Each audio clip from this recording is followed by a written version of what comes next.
Garoto normal de um bairro americano, criado em um lar evangélico batista, Zachary começou a praticar magia aos 10 anos. Juntou-se a uma seita satânica aos 13, e com 15, já havia quebrado todos os 10 mandamentos. Dos seus anos de juventude até a idade adulta, ele trabalhou seu caminho até se tornar sumo sacerdote da seita e praticou ativamente a agenda satânica, incluindo rituais de aborto. Atualmente, Zachary está escrevendo sobre suas experiências em um novo livro, intitulado Abortion is a Satanic Sacrifice. Aborto é um sacrifício satânico. Zach, você tem uma longa história para contar. Poderia nos dar uma ideia geral de como você foi cair no satanismo?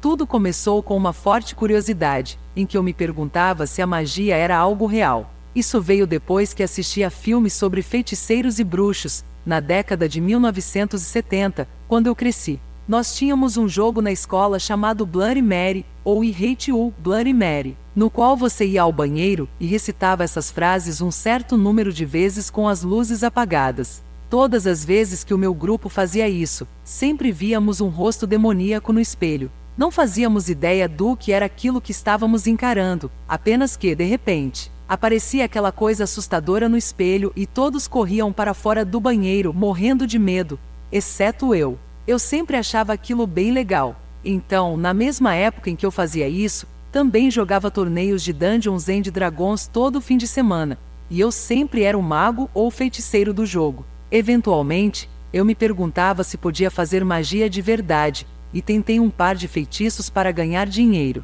Ambos funcionaram, mas, como poderia ter sido apenas uma coincidência, eu tentei fazer uma terceira vez e, na terceira vez em que fiz isso, joguei o feitiço em frente ao demônio do banheiro, e achei que pudesse aumentar um pouco o valor do lance para ver o que acontecia. Consegui $1000 no dia seguinte. A partir de então, fiquei convencido de que magia era real. Quando eu tinha cerca de 12, um amigo me apresentou a um grupo que jogava Dungeons and Dragons e que também acreditava que magia era real. Aquele grupo acabou se revelando uma seita satânica. Muitas pessoas me perguntam: você não correu e se escondeu a essa altura? Eu lembro a elas que cresci nos anos 70, quando seitas satânicas na TV eram realmente assustadoras, mas eu adorava fliperama, videogames, ficção científica, como Jornada nas Estrelas e Guerra nas Estrelas. E aqueles rapazes tinham quase todos os filmes de ficção científica e de fantasia que eu sempre quis assistir. Eles tinham fliperama, uma piscina, uma grande churrasqueira, e era como um clube de meninos e meninas, tudo muito divertido. Deixem-me colocar deste modo: eles sabiam como recrutar, sabiam tudo o que uma criança queria fazer. Então, foi assim que eu me envolvi com isso. Aquele foi o meu primeiro grupo. Fiquei lá dentro até os meus 18 anos, quando me juntei à Igreja Mundial de Satanás, que é um grupo muito maior, internacional. A posição que eu atingi é chamada de High Wizard, uma espécie de sumo sacerdote. Em uma seita satânica maior, eles são as pessoas que fazem a magia pelo grupo. Poderia haver somente um, ou até 10 deles, mas o número geral variava de 2 a 5, e o nosso trabalho era viajar ao redor do mundo, fazendo quaisquer feitiços que as pessoas quisessem que fizéssemos. Quando eu digo pessoas, falo de estrelas do rock, astros de filmes, personalidades políticas, pessoas ricas. Não há limites para quem quer um feitiço e para o valor que eles estão dispostos a pagar. Então você era um sumo sacerdote no satanismo. Bem rapidamente, como aconteceu de você se tornar um High Wizard? Dizem que High Wizards são escolhidos a dedo por Satanás. Eu não sei qual o critério. Tinha feito magia desde a idade dos 10 e me tornei um deles, quando tinha cerca de 21. Eu estava na Igreja Mundial de Satanás por uns 3 anos. Já tinha visto um High Wizard quando era criança, mas ainda não sabia do que se tratava. A aparência é muito peculiar. Uma cartola, uma varinha ou um bastão, o rosto pintado como um cadáver, e um velho smoking da sorte. Satanás escolhe você, e, para um culto grande como esse, há um chefe executivo e um quadro de diretores. Então, o chefe manda uma carta para você, você se encontra com ele e com o quadro de diretores, e eles dizem que você foi escolhido. Dão a você um livro que diz quais são os seus deveres de trabalho, como sumo sacerdote, e você decide se quer fazer aquilo ou não, embora eu nunca tivesse conhecido ninguém a recusar aquele convite. Então, você foi chamado diante de um grande conselho de comuns, eles ofereceram a posição, E você se tornou um Raivizar naquele instante? Isso.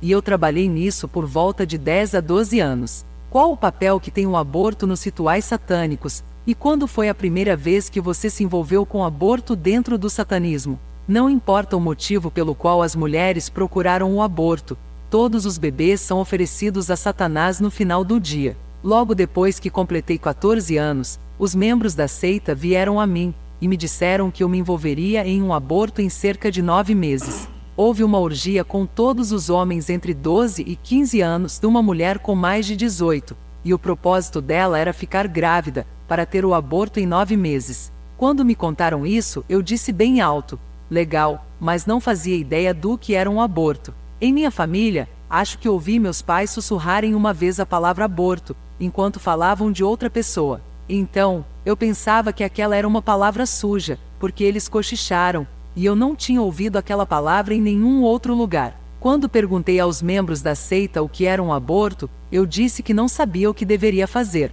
Eles explicaram que haveria um bebê na barriga, e que eu iria matá-lo, que haveria um médico aborteiro lá para me ajudar e uma enfermeira, porque seria um procedimento médico completo. Minha primeira pergunta foi: isso é legal? A resposta foi: sim, desde que aconteça no ventre. Enquanto o bebê estiver dentro da mulher, você pode matá-lo. Foi dessa forma que isso foi explicado para nós. Também foi explicado que eu estaria matando um bebê. Eles não disseram que nós iríamos matar um feto ou algumas células em um corpo.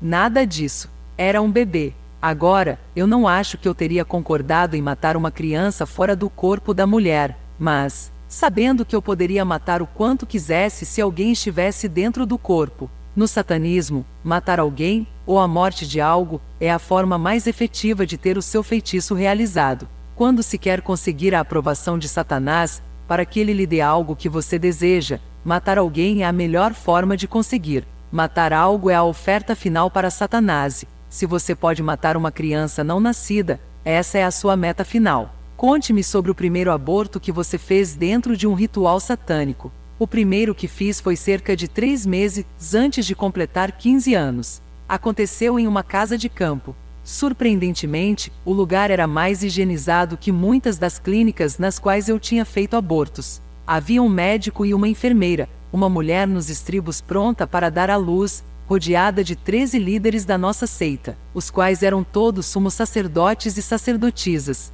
Eu estava dentro do círculo com a mulher e o médico. Todos os membros adultos de minha seita estavam lá. Havia várias mulheres se ajoelhando no chão, balançando para frente e para trás cantando repetidamente: nosso corpo e nós mesmas. Do lado estavam vários membros masculinos de nossa seita, todos cantando e orando. O ritual começou às 23 horas e 45 minutos, e o feitiço começou à meia-noite, que é a hora das bruxas. E a morte da criança aconteceu às 3 horas, que é a chamada hora do demônio. Tudo o que eu tinha que fazer era colocar o bisturi. Eu não necessariamente precisava praticar o assassinato.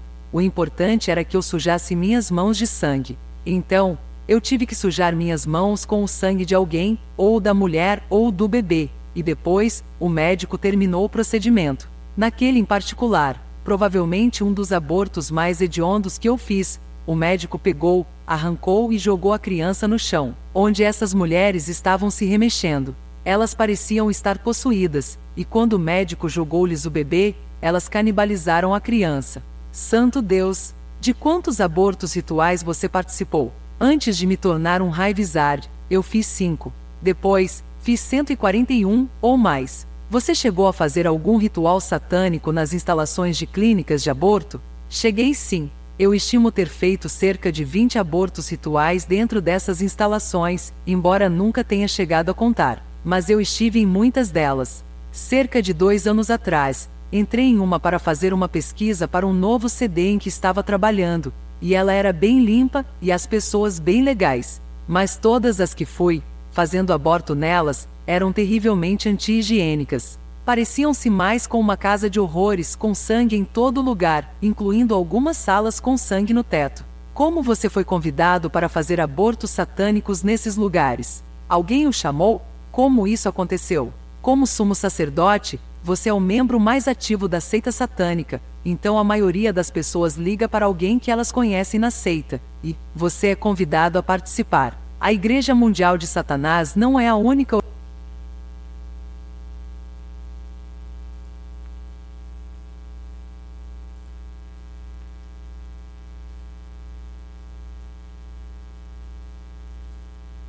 organização que faz sacrifícios satânicos nessas instalações. Há outras organizações de bruxaria, como as Wiccanas, que estão realmente engajadas em praticar abortos dentro dessas clínicas. Às vezes, você é chamado para o aborto ritual por um diretor da clínica ou algum administrador, isso quando o próprio médico não é um satanista. Outras vezes, eles fazem uma cerimônia no final do dia. Na verdade, todos os dias à noite, grupos satânicos fazem como que uma missa negra, geralmente por volta da meia-noite, e acontece um culto estendido com duração de mais ou menos 2 ou 3 horas, no qual eles oferecem todos os bebês que foram mortos naquele dia para Satanás. Não importa o motivo pelo qual as mulheres procuraram o aborto, todos os bebês são oferecidos a Satanás no final do dia. O que geralmente acontece durante esses abortos rituais? Há crianças que vêm para esses eventos, mas elas geralmente não ficam na sala onde o aborto acontece, ficam em uma sala separada.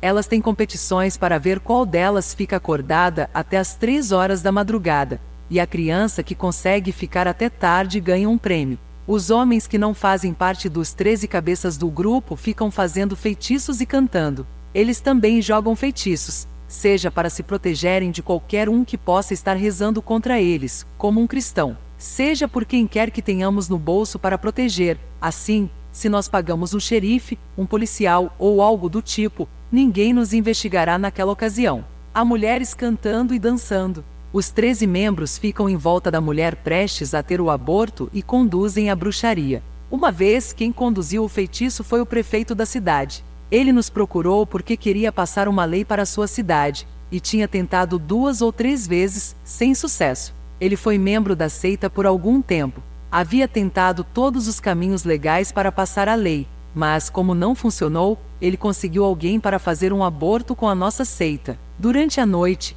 e em um lugar em que pudéssemos fazer o procedimento e a bruxaria ao mesmo tempo. Geralmente, em uma seita de cidade pequena, que era o caso, todos apareciam para o evento. Em um lugar maior, como quando eu era membro da Igreja Mundial de Satanás, você chama o sumo sacerdote, as pessoas que querem fazer o feitiço, um médico e uma enfermeira. Várias vezes, nessas clínicas de aborto profissionalizadas, há um monte dessas pessoas, porque muitos que trabalham nesses lugares são bruxas ou satanistas. Então, você consegue um grande número de pessoas que queira participar do evento satânico. Você diria que clínicas de aborto profissionalizadas atraem pessoas vindas do ocultismo, por causa da oportunidade de realizar rituais de aborto? Eu diria que sim, essa é uma afirmação absolutamente verdadeira. Assim como os rapazes católicos aderem ao sacerdócio, porque são atraídos pela santidade e pelo serviço a Deus. Uma clínica de aborto atrai os satanistas para o ministério satânico. Você já experimentou alguma dificuldade em concluir um aborto ritual, devido a pessoas rezando fora de uma clínica de aborto? Mais de uma vez, tivemos bebês que, contra todas as possibilidades, sobreviveram ao aborto. Uma vez, cheguei à clínica de aborto, e havia pessoas dos 2 lados da rua. De um lado, havia pessoas rezando e clamando contra o aborto. Do outro, no qual eu estava, havia pessoas que eram obviamente pelo aborto, e gritando todo tipo de obscenidades às pessoas do outro lado da rua. Quando nós entramos e olhamos para o lado de lá, vimos todas as pessoas do outro lado de joelhos. Naquele dia, o aborto que tínhamos agendado para um ritual não deu certo. Eu acho que isso aconteceu comigo umas 3 vezes, e todas as 3. Engraçado, mas nunca tinha parado para pensar que todos os 3 abortos foram frustrados, pelo que só pode ser atribuído às orações que estavam acontecendo fora da clínica. Qual conselho você tem para as pessoas que rezam em frente às clínicas de aborto, especialmente se elas suspeitam que há algum tipo de ato ocultista acontecendo dentro dela? Antes de tudo, não pare. Não há nada acontecendo nessa clínica de aborto que possa machucar você. Com certeza, haverá demônios em volta, mas você deve pensar em Satanás como um cachorro amarrado a uma coleira. Se você não chegar perto da coleira, ele não o pode morder. Esteja em estado de graça, quando você for, leve uma garrafa de água benta consigo. Não a jogue nas pessoas que estão lá para se opor, porque você pode ir parar na justiça. Você sabe, essas pessoas irão processar você por causa das coisas mais bobas. Mas, com certeza, asperja-se quando chegar lá e quando sair. Asperja todos os membros da sua família. Se puder receber a Sagrada Comunhão antes de chegar lá, seria o ideal. Se for à missa nesse dia, permaneça alguns minutos depois da celebração para pedir a Nosso Senhor que mande a sua mãe com você. Leve um rosário consigo e combata o demônio até a morte com ele. Há coisas de que o diabo tem medo, mas, acima de tudo, ele teme um católico bem formado, um católico que entende a sua fé e que sabe o que é uma guerra espiritual. Ele não quer lutar contra alguém que está com toda a sua armadura a postos. A conversão. Em janeiro de 2008, enquanto trabalhava numa joalheria, Zachary teve um encontro com a bem-aventurada Mãe de Deus, encontro que mudou a sua vida. No meio do shopping, pelo poder da medalha milagrosa, Zachary experimentou uma paz que supera todo o entendimento. Aquela paz era Jesus Cristo, o Príncipe da Paz. O amor de Nossa Senhora resgatou Zachary do inferno e trouxe-o para perto do coração do seu filho, Jesus Cristo. Ele começou a frequentar a comunidade católica de São Francisco Xavier, em Vermont, e, em maio de 2008, o mês de Maria, entrou na Igreja Católica. Depois de 26 anos de envolvimento com o ocultismo, Zachary tornou-se um guerreiro por Jesus Cristo e quer compartilhar o seu conhecimento para a proteção do povo de Deus. O testemunho de Zachary é uma inspiração que prova quão grandes são a misericórdia e o perdão do Senhor, e, acima de tudo, mostra a profundidade do seu amor para conosco. Atualmente, Zachary vive na Flórida com sua esposa e é pregador internacional, espalhando a história de seu miraculoso resgate do satanismo onde quer que ele possa.